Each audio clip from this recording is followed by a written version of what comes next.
Lona ngumkhuleko wesithathu okweseka umchunu. Abahleli balomkhuleko bathi banethemba lokuthi kuzoba yiqiniso okuzophuma ophenyweni lwekhomishana kaMadlanga nekomidi lesikhashana lasePhalamende. Ngiyacabanga ukuthi siyakhumbula ukho waphatha kuma-department ngama-department ahlukahlukene azange wakwanukwa ngenkohlakalo. Thina ke so eyasethusa lento lena ngoba njengomuntu esimaziyo siphinde sihambe nayo kwinhlangano. Okhulumela umchunu Sithembiso Mshengu uthi amabandla azimele ahlangane kuzokweseka umchunu ngenxa yezinsolo ezingenasisekelo eziholele ekuthena nikwe ikhefu elikhethekile.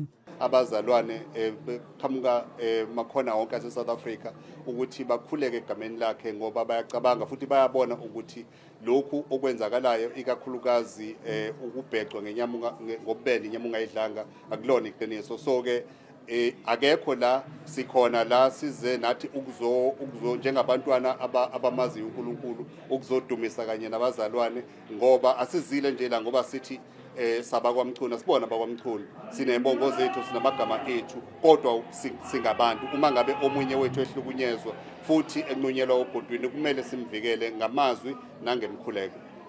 Ukhomishana wamaphoyisa KwaZulu-Natal uLieutenant General Nhlanhla Mkhwanazi wasola umchunu ngokugunyaza ukuhlakazwa kwethimba eliphenya ngokubulawa kosombusazwe KwaZulu-Natal ngongemthetho.